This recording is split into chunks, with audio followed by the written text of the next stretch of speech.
Hello. हाँ, आप लोग के पास वॉइस पहुंच रही होगी। थोड़ा सा वाईफाई कनेक्शन का इशू, इसलिए हम लोग इसको रिकॉर्डेड वीडियो के रूप में रख रहे हैं। रिकॉर्डेड वीडियो में आज यूजीसी नेट के एक यूनिट है जो पीपल डेवलपमेंट और इन्वायरमेंट, उसके हम लोग 50 एमसीक्यू देखेंगे। फटाफट देखेंगे 15-20 मिनट के अंदर, क्योंकि एग्जाम आपका बहुत पास है, इसलिए जल्दी जल्दी हम लोग देखेंगे। तो पहला क्वेश्चन है, एसडीजी का उद्देश्य वर्ष कौन सा? What is the target year to achieve SDG? 2020, 2030, 2040, 2050? तो इसका आंसर जो है आपको दिख रहा होगा, बी नंबर, यानी 2030। 2030 तक एसडीजी का हमारा उद्देश्य है। ठीक है। क्योटो प्रोटोकॉल किससे संबंधित है? Kyoto protocol is related to जैव विविधता, जलवायु परिवर्तन, मरुस्थलीकरण, जल प्रदूषण। तो ये जलवायु परिवर्तन से इम्पोर्टेंट है क्योटो। कोई बता सकता है क्योटो कहाँ पड़ता है? क्योटो शहर अगर आपको मालूम होगा तो आप कमेंट करिएगा। ठीक है।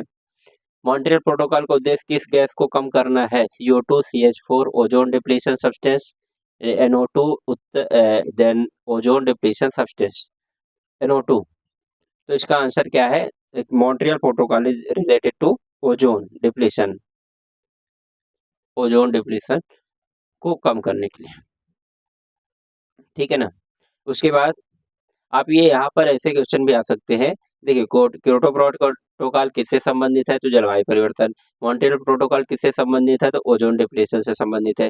फिर अगला क्वेश्चन आता है, पेरिस समझौता किस वर्ष अपनाया गया? अच्छा प्रश्न है। 2012, 15, 18 और 20। तो 2000, इसका आंसर जो हो जाएगा आपका 2015। पेरिस समझौता 2015। पेरिस कहाँ की राजधानी है? भारत ने पर्यावरण संरक्षण अधिनियम कब लागू हुआ? When was the environment protection act enacted in India? अच्छा प्रश्न है। ये सारे के सारे आपको मैच द फॉलोइंग करने के लिए आ सकते हैं। 72, 81, 86, 92। तो नाम ही इसका है ईपीए। ईपीए 1986 कहते हैं इसको, एनवायरनमेंट प्रोटेक्शन एक्ट 1986। एमडीजी में कितने लक्ष्य हैं ये आपको मालूम होना चाहिए। 8 लक्ष्य हैं। आठों लक्ष्य आप एक एक करके याद कर लीजिए। इसमें नॉर्मल सी चीजें हैं, गरीबी हटाओ, भुखमरी हटाओ, अच्छा स्वास्थ्य होना चाहिए, ये सारी चीजें हैं। एसडीजी 13 किस विषय से संबंधित है? ये मैंने पूछा था ना। मैंने बताया है कि सारे सारे आपको एमडीजी, 8 जो एमडीजी है उनको याद कर लेना पड़ेगा, और 17 जो एसडीजी हैं उनको भी याद करना पड़ेगा। जिसमें और क्रम से याद करना पड़ेगा, सबसे इंपॉर्टेंट क्रम से याद करना पड़ेगा। तो एसडीजी 13 किस विषय से संबंधित है? तो इसका आंसर है एजुकेशन, एनर्जी, एक्शन। तो क्लाइमेट एक्शन से संबंधित है। सी नंबर इसका आंसर हो जाएगा। राष्ट्रीय हरित अधिकरण किसी को अगर मालूम हो तो कहीं से भी कॉपी पेस्ट करके 8 एमडीजी और 17 एसडीजी को क्या करना है, आप कमेंट करके मुझे कॉपी पेस्ट कर दीजिएगा, जिससे उससे होगा क्या, और आपके दोस्तों लोगों को मालूम हो जाएगा। राष्ट्रीय हरित अधिकरण एनजीटी की स्थापना कब हुई? When was the national green tribunal NGT establish? 5, 10, 12, 15। तो आंसर हो जाएगा भैया, हरा है ना, तो एनजीटी, एनजीटी 2010 में। ग्रीन हाउस गैस नहीं है। ये बहुत अच्छा, बहुत बेसिक क्वेश्चन है, लेकिन अच्छा प्रश्न है। निम्नलिखित अक्सर लोग कंफ्यूज होते हैं, methane, nitrous oxide, oxygen, carbon dioxide. तो भैया सिंपल सी बात है, ऑक्सीजन से कोई मतलब नहीं। ऑक्सीजन ग्रीन हाउस गैस में नहीं आएगी, क्योंकि ऑक्सीजन तो अच्छी होती है ना। मनुष्यों पर जलवायु परिवर्तन के प्रभाव से संबंधित प्रमुख रिपोर्ट कौन जारी करता है? UNEP, UNFCCC, IPCC? तो आईपीसीसी, इसका आंसर हो जाएगा सी नंबर, आईपीसीसी। ठीक है। निम्न में से कौन सा एक जल प्रदूषक है? लेड बन जाएगा, SCO2, CFC, ओजोन। तो लेड है। ये एक क्या है? जल प्रदूषण है। CO2 क्या है? नॉर्मल वायु प्रदूषण। CFC क्या है? क्लोरोफ्लोरोकार्बन। ओजोन क्या है? ये भी वायु प्रदूषण से रिलेटेड। वायु प्रदूषण निवारण और नियंत्रण अधिनियम किस वर्ष लागू किया गया? Air pollution prevention and control pollution act was enacted इन 1981। 1981 में इसको इनेक्ट किया गया। ध्वनि प्रदूषण की अधिकतम सीमा आवासीय क्षेत्र में कितनी होती है? यहाँ पर पॉइंट आपको ध्यान रखना है कि दैनिक पूछा है, आवासीय क्षेत्र में पूछा है, यानी रेसिडेंशियल एरिया में।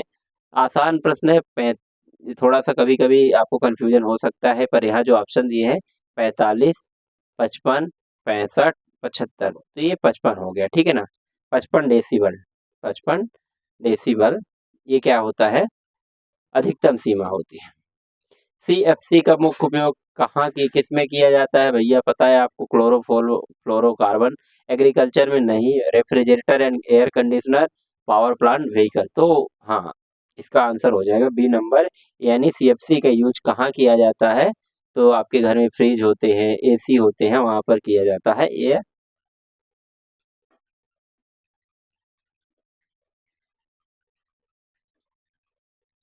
चलिए, जलवायु परिवर्तन के लिए उत्तरदायी प्रमुख ग्रीन हाउस गैस कौन सा है, तो SO2, O3, CO2, NH3।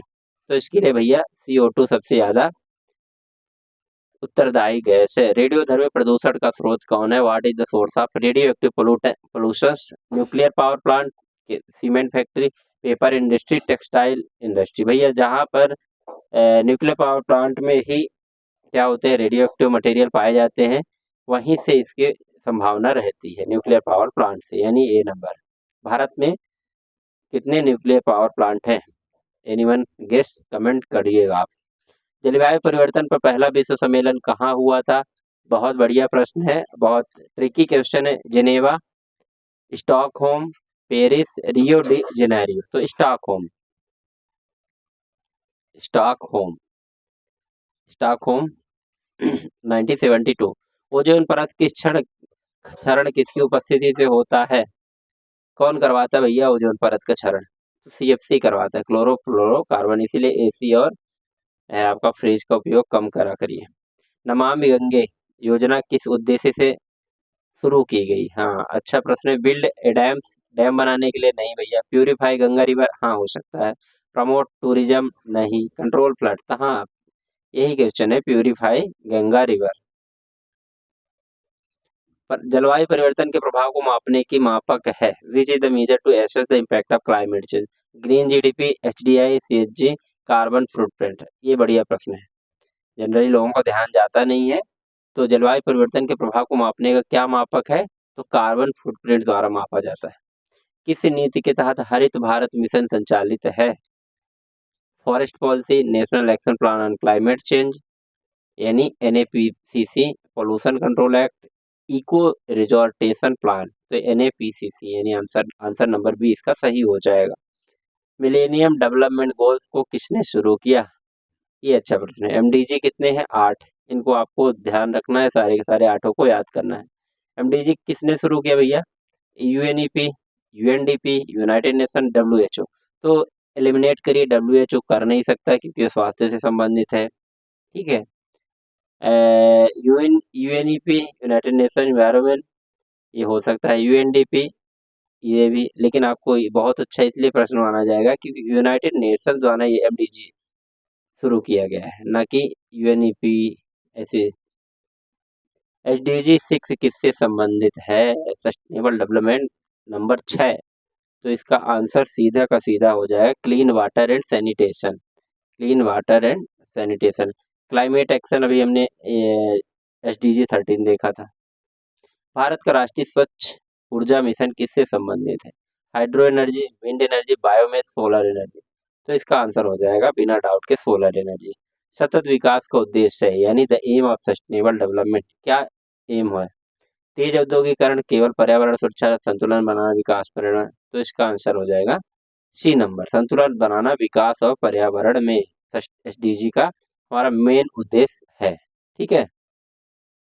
फिर आता है, भारत का कौन सा शहर सबसे पहले स्मार्ट सिटी मिशन से शामिल हुआ, इसका आंसर हो जाएगा भुवनेश्वर। विश्व पर्यावरण दिवस कब मनाया जाता है, आपको फिंगर टिप में याद होना चाहिए, 5 जून को मनाया जाता है। इस साल की थीम क्या रही, कोई 2025 5 जून क्या थीम रही, बता सकते हैं क्या। भारत की किस संस्था द्वारा वायु गुणवत्ता सूचकांक AQI मापा जाता है, CPCB, central pollution control board इसका फुल फॉर्म होता है, उसके द्वारा ही AQI मापा जाता है। कौन सा SDG लक्ष्य नहीं है, बढ़िया प्रश्न है। जीरो हंगर, हाँ। क्लाइमेट एक्शन, फ्री इंटरनेट, हो भैया फ्री इंटरनेट कोई SDG में नहीं, फ्री इंटरनेट नहीं है, तो इसका आंसर हो जाएगा सी नंबर। सारे ऑप्शन पढ़िए, एलिमिनेट करिए जो सही है उसको पकड़िए, चारों ऑप्शन तक जरूर जाया करिए। जैसे मान लीजिए अगला क्वेश्चन रहता है, मिलेनियम डेवलपमेंट गोल्स की समाप्ति तिथि क्या है? तो आपको ध्यान इसमें रखना है 2012। अरे भैया 2012 में तो शुरू ही नहीं होता, 2015, 2015 में तो स्टार्ट ही हुआ है, 2020 5 साल हो सकता है, 2022 एमडीजी की बात करें, सॉरी सॉरी, हाँ एमडीजी की तो है 2015। 2015 में क्या होता है, 2015 में एमडीजी का समाप्ति गोल आ जाता है और यहाँ से शुरू हो जाते हैं एचडीजी। पहले 2015 तक क्या बनाए गए थे, एमडीजी बनाए थे 8, और उन्हीं एमडीजी को इनहेंस करके बढ़ा के 17 कर दिया गया है, उसी तरह के लगभग। तो 2015 क्या था, समाप्ति तिथि 2015 थी एमडीजी की, मिलेनियम की। ठीक है, अगला क्वेश्चन है, पेरिस समझौता किस सम्मेलन के अंतर्गत हुआ था? कॉप 21। ठीक है, कॉन्फ्रेंस ऑफ पार्टीज। किस गैस को स्वच्छ ऊर्जा माना जाता है? तो स्वच्छ ऊर्जा हाइड्रोजन को माना जाता है। कार्बन क्रेडिट किससे संबंधित है? Pollution control, forestation, renewable energy, emission trading. तो इमिशन ट्रेडिंग होता है ना, कार्बन क्रेडिट, जीरो कार्बन। नवीकरणीय ऊर्जा स्रोत नहीं है, यहाँ पर कंफ्यूजन आपको नहीं होना है, कंफ्यूज नहीं होना है। रिन्यूएबल एनर्जी सोर्स नहीं है, तो इसका आंसर है नेचुरल गैस। जो भी, ये आप थोड़ा सा यहाँ पर ध्यान रखिए, जो समाप्त होने के चांस है,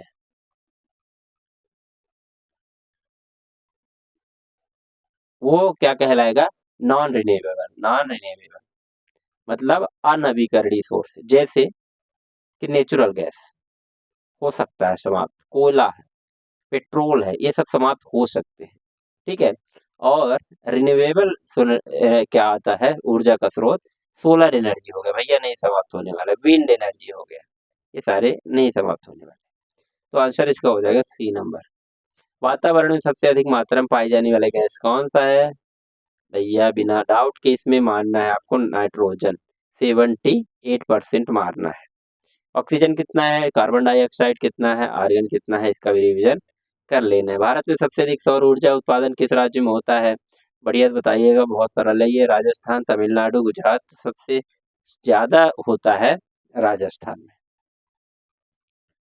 कोई बता सकता है विंड एनर्जी सबसे ज्यादा कौन से राज्य में होता है? तमिलनाडु में होता है। ठीक है, किस योजना के तहत एलईडी बल्ब वितरित किए जाते हैं? उज्ज्वला, पीएमयूवाई, उदय, अमृत। तो उजाला योजना, उज्ज्वला, उज्ज्वला दूसरा है, उजाला दूसरा है। ठीक है, तो उजाला योजना के अंतर्गत क्या किया जाता है? एलईडी बल्ब दिए जाते हैं। सॉलिड वेस्ट मैनेजमेंट अधिनियम किस वर्ष बना? Solid waste management rules were enacted in, भैया 2016। इसका आंसर बिना कुछ किए याद कर लो, रट लो। ऐसा समझ लो ना कि मोदी जी जब से आए 2014 से, 2 साल बाद बन गया सॉलिड वेस्ट मैनेजमेंट। देखो कितना कचरा होता था, इंदौर शहर की ही बात कर लो, कितने कचरे होते थे, समझ में नहीं आता था कहाँ फेंके क्या करें। लेकिन आजकल देखिए, चला मतलब उसी कचरे से क्या क्या नहीं बना रहे हैं। आप उधर जाइए, कौन सा रोड है, देवगुराड़िया साइड, उधर दिखेगा आपको बायो गैस का प्लांट। प्लास्टिक प्रदूषण को कम करने के किस प्रकार की प्लास्टिक पर रोक लगाई गई? HDP, LDP, single use. हाँ, तो सिंगल यूज प्लास्टिक पर रोक लगाई गई, क्योंकि एचडीपी, एलडीपी और रिसाइकेलेबल प्लास्टिक पे आप नहीं रोक लगा सकते, क्योंकि भाई वो महंगे आते हैं, इतना इंसान वेस्ट भी नहीं करता। सिंगल यूज को क्या करता है, जैसे डिस्पोजल वगैरह हुआ, थाली डिस्पोजल वाली हुई, गिलास, इनको फेंक देता है तुरंत, तो फिर कचरा बन जाता है, तो उसमें रोक लगा दिया। जलवायु अनुकूल खेती का उद्देश्य है, climate smart agriculture aims, boost yield, reduce emission, all are there. तो डी आंसर हो जाएगा भैया सब। कुछ आखिरी 10 प्रश्न है। अंतरराष्ट्रीय सौर गठबंधन, ये बहुत बढ़िया प्रश्न है, इसमें बहुत काम चल रहा है, इसमें सबसे ज्यादा फोकस में यही है। आईएसए की स्थापना किस सम्मेलन में, मतलब इंटरनेशनल सोलर अलायंस, कौन से उसमें बना? COP15। सॉरी सॉरी, आंसर इसका हो जाएगा COP21, जो कि 2015 पेरिस में हुआ था। आईएसए का मुख्यालय क्या है? इंटरनेशनल सोलर अलायंस का मुख्यालय क्या है? अच्छा प्रश्न है, आप कोई अंदाजा नहीं लगा सकते। Geneva, New York, Gurgaon, Paris. तो इसका आंसर है भैया गुड़गांव, इंडिया में है। जलवायु वित्त, क्लाइमेट फाइनेंस का उद्देश्य क्या है? Pay salary, fund war, support climate. तो आंसर हो जाएगा slab support climate mitigation and adaption. Bharat की जलवायु परिवर्तन नीति का अभिन्न हिस्सा है। An integral part of India climate policies, economic growth, NAPCC, startup India. तो एनएपीसीसी। 45 है एसडीजी संबंधित, एसडीजी 7 संबंधित है भैया, क्लियर वाटर, रिन्यूएबल एनर्जी। तो रिन्यूएबल एनर्जी से संबंधित है। रिन्यूएबल एनर्जी और नॉन रिन्यूएबल में कभी कंफ्यूजन नहीं होना है। ऐसे परंपरागत, गैर परंपरागत, ट्रेडिशनल, नॉन ट्रेडिशनल में आपको कंफ्यूज नहीं होना है। ई वेस्ट को नियंत्रित करने के लिए भारत में कब नियम लागू हुए? बहुत बढ़िया प्रश्न। 2011 में किसकी सरकार थी? देखिए यहाँ से शुरुआत हो गई थी मामला। ऐसा नहीं है कि स्वच्छ भारत मिशन 2014 में जो आया है मोदी जी के आने के बाद कि एकदम से ला दिए, ऐसा नहीं। देखिए तो ई वेस्ट को नियंत्रित करने के लिए भारत में नियम लागू हो गए थे, मतलब इलेक्ट्रॉनिक वेस्ट, जो कंप्यूटर, ये सब वेस्ट करने। तो सारा कुछ पहले से माहौल चल रहा होता है, एकदम से कभी कभी चीजें नहीं आती है, ठीक है। क्लाइमेट रिसाइकलिंग इंफ्रास्ट्रक्चर का मतलब है, तो इसका है expensive building, building resist, B नंबर आता है। कौन सी संस्था जलवायु वित्त से संबंधित है? UNDP, green climate fund, GCP, UNESCO, UNHR, GCF. Bharat में जलवायु कार्यों के लिए कौन सी एजेंसी सहायता देती है? UNDP, United Nation Development Program. आखिरी प्रश्न है आपका, सतत विकास के 3 स्तंभ कौन कौन से हैं? Science, technology, management, people, profit, planet, economy, environment, society. ये बहुत बढ़िया पॉइंट है, इकोनॉमी, इन्वायरमेंट, सोसाइटी। तो ये आंसर नंबर सी इसका सही जवाब हो जाएगा। ये रहे आपके 50 प्रश्न, पीपल, डेवलपमेंट और इन्वायरमेंट। आप इनको एक बार जल्दी जल्दी करके जाए, काफी सस्ते और काफी अच्छे प्रश्न हैं, ठीक है। करके जाएंगे, आपको 1-2 नंबर का फायदा होगा। 1-2 नंबर का क्वेश्चन अगर सही होगा, यानी कि 2 अगर भी सही हो गए तो 4 अंक मिल गए आपको। ये आपको क्या करेगा, अगर आप नेट क्वालिफाई और जेआरएफ क्वालिफिकेशन से केवल 4-5 क्वेश्चन से रह जा रहे हैं, तो ये सारे बहुत हेल्पफुल होंगे। छोटे छोटे प्रश्न है और ये आपके काफी हेल्पफुल रहते हैं। तो ठीक है, ये 50 क्वेश्चन आप लोग करिए। हम दे चुके हैं teaching aptitude, research aptitude, communication के एमसीक्यू दे चुका हूँ।